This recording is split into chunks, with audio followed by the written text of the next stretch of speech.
Hey, buddy, how you doing? I'm doing good. You are really intently looking at something. I dropped the piece and I can't find it. Being interviewed and trying to do Lego at the same time, harder than it seems. Great guest to have on too. In the beginning, he was kind of like, as we all were in the beginning, how should we act and stuff like that. Now he's such a fun guy to be around. And then he said something about like a tramp stamp or something, and the girls were like, "Hey, where is that? What's this all about? I'll show you mine if you show me yours." And I'm like, "Whoa, this is not that type of stream." Well, let me tell you a little something about me. When it's Saturday night, I need to blow off some steam. Welcome, Steve. How are you? Good. How you doing, buddy? Just hanging out, man. Just get done with my stream with Andrew talking about self-defense and legal mindsets. Not legal mindset, but proper legal mindset. So this is an appropriate stream to wind down after an Andrew Bronco stream. Good. I'm ready to party, man. I got my, I don't know if everybody's so sick of hearing me say, I got my death penalty case, but here it is right here. It's ready to be filed next week. My 3 months worth of work right there. So Nice. my initial brief is done, so now I can at least relax for at least another couple days until I start getting cases in. When you get one of these cases, they take all the cases off your desk. Excellent. And We're I'm going excited. to fail spectacularly again at getting mine done on stream, especially if I'm drinking for second. I certainly hope so. Cheers to a good Bill day. Okay, maybe I should go ahead and get alcohol. Let me see. Yingling Cheers. for the win, y'all. This is fun. Thank you. That's nice. Boy, I'll tell you, man. Chicks that watch their guys play Lego. That's Right? That's pretty cool. You know, we think it's hot. Is it Lego really? building? Finally found. I'm on. By the way, I am on 2, Thank and you, I John. finally found the part. Yeah, you're not finishing this one. No. I'm against it being a negative. I think it's a positive. Right. There's so I agree. much negativity in the world. And it's like, if we can tell each other that, you know, I like this about you, be specific and be honest, but damn it, be nice and say nice things to people. Thank you, Steve. I have totally agree with that. So, Steve, how did you first meet Bronco? Just doing legal work, the law stuff? Well, it was the Zimmerman trial, and that was in my jurisdiction. So I don't watch trials unless I have to. And that was one that I was afraid that was going to come our way. And so I was watching it for, you know, so that in case it came our way that we'd be able, because the records on that would be ridiculous, right? Yeah. So that's what I did is wait a second, this goes here. So I was watching it, and then of course, as I was watching it, I'm looking for people to comment and legal analysis, and there's a website called Legal Insurrection, and they did and Andrew was commenting on Legal Insurrection, doing it day by day, so I didn't have to watch it. I just could watch it, and he was the only guy that knew what he was talking about.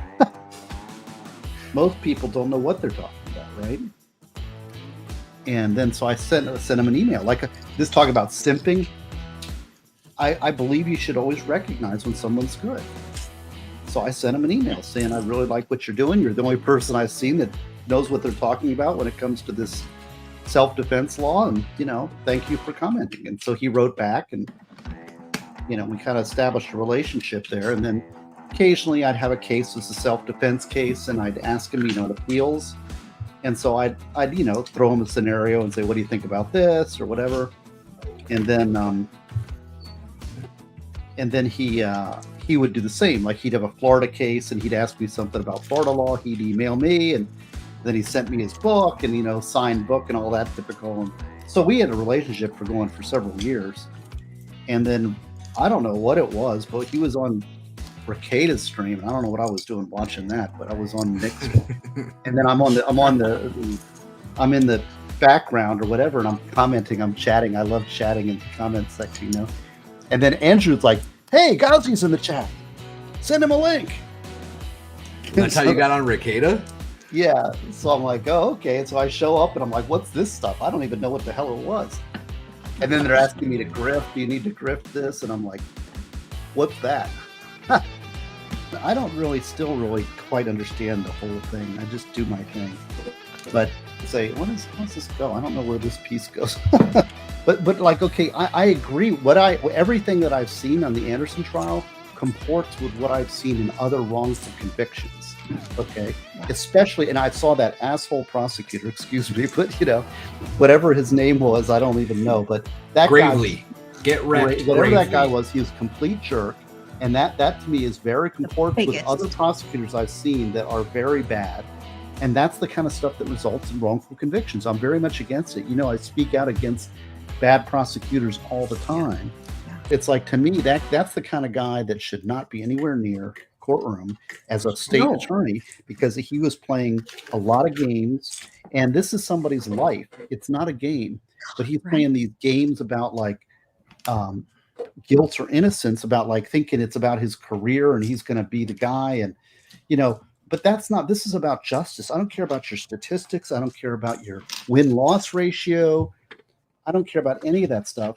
But unfortunately, that's who gets in power. People, they don't know.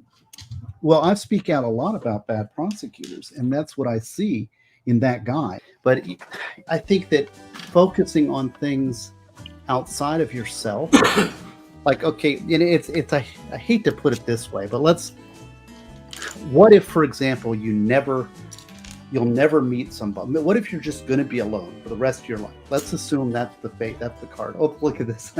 No, let's assume that's the card that you're dealt, right? Okay, so that's the card you've dealt. It sucks and it's terrible. Okay, but you still got a life to live. Well, now what are you going to do? All right.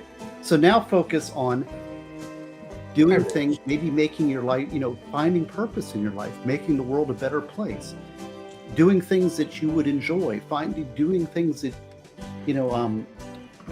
accepting that and then moving forward. And on that journey of life that you choose, there will be people along the way who have chosen that same path.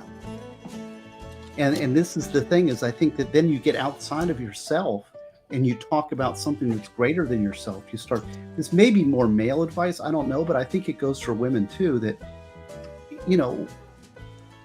just follow that path. I know people that are so self-obsessed, and they think that if they become obsessed with getting a woman, for example, I want a woman, I want a mate, I want a girl who's going to be my wife, or this what the sex would be, and all this stuff.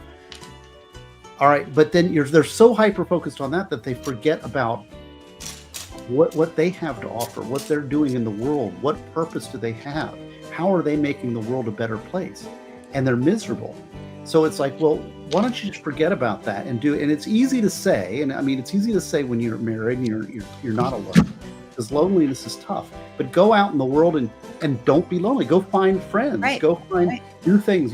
Whether it be travel, maybe you can volunteer at the church, or volunteer at the at the thrift shop, or live life. Do things that life is offering that you can do out there. I know how to write legally and technically in nonfiction. I can do that. That's kind of my thing. But I want to write this fiction. It's much, much harder for me. So you're asking about character development. What I've done, and it started with an idea. I have imagery, and then I wrote scenes that expressed images the best that I could, right? And then there's characters. But as I develop those characters, I'm thinking about, okay, well, what are their motivations? Why are they doing that? And then I'm putting them together in my imagination, and then they start dialoguing. And when they start dialoguing, they start really developing. It starts fleshing out. So providing backstory and also the world. Yeah, Dragon Riders of Pern, that was Anne McCaffrey. So I've got a whole backstory. I've got a history. I've got a why. There's religion, and there's a faith element in it. So that's so I want to make that. Let me see if I can find a good paragraph to read for you. But I'll give you this. This is a little snippet. Ready? This is exclusive. I don't know why you're getting this out of me, but you are. Because you love us, Steve. That's why. I do love you, especially you, Valhalla. You know I love you. Oh, I get you get no love. You're you didn't read Prepare. I do almost all of my homework. All right, so let's see. This is Act 7. Okay, Iohotep felt the world spinning as he was falling in, as if he was falling into a hole. He felt his body begin to transform uncontrollably. His pale pink flesh grew scaly and gray. His body expanded, ripping clothes which whisked away into the swirling storm. Small white teeth grew into enormous fangs, and spindly fingers extended into long, sharpened claws. A tail lashed out from the figure as Hotep attained full dragon form. A cloud of dust rose from the thud of the fall, and the reddish-brown dust stretched off in all directions. Only on the horizon, there appeared to be dancing figures lit up by distant fires along a distant ridgeline. I got to change that. The acidic air stung his flaring nostrils, but that was not what dominated the dragon's attention. The distant reddish glow illuminated, see, I got distant in there. The reddish glow illuminated a huge human figure kneeling over him. The image appeared to be Mage Lili, but his enormous form rose what seemed like hundreds of feet overhead. In the giant's hand was a clear, glass-like container. How could such a giant even exist in this world, thought Hotep. The dimensions of the space twirled in his mind. There is a black, starless sky, so up exists, he thought. The reddish glow from the horizon suggested volcanic fire, and the scales of everything were off. Was he tiny? Was the mage huge? Confusion compressed upon his brain like a tourniquet. The landscape appeared utterly devoid of greenery. No life energy welcomed his soul. A thunderous cackling came from high above the stunned dragon. Your powers are greatly diminished here, worm, the giant Lili taunted, clamping down a glass covering over his tiny dragon body. Gotcha. Hotep sensed danger, but his mind could not form a response. He was trapped. Here, that's a I lot. like that. See, I They're can't really write like that. That was good. He is. Well, thank you for sharing with us. That was beautiful. Yeah, Yes. thanks. Well, that's a look. See, I'm already stepping on my next book because Brucey's the next book, but you know, it just keeps going. You got to honor the muse, and you got to go where it is. And Brucey to me is done. It's just getting those pictures done, sending it to the getting the layouts done, sending it to the printer, managing that process. But it's to me, it's in the bag, and it's on pre-order now. So that's the one I need to be pushing, not my fantasy novel, because the fantasy novel is probably a year out, and it's going to be 3 books. So, but I want to get it. I want to get them all written before I do book 1. I'm going to have them all lined up. Nice. Well, thank you very much for joining us, Steve. If you gotta Yeah, go. that was fun, man. I got my beautiful flowers for my wife for her anniversary, They're gorgeous. 24th anniversary, and there we go. Good to And see we all love my spending chat. time with you tonight. Thank you. Well, I Thank you haven't very been much. reading the chat like I usually do because I've been working on my Legos and doing all this other stuff. So I'm sorry if I didn't follow y'all as much as I should. But all right, I got to get going. I got Have a sons great to night. maintain. All right. God bless y'all.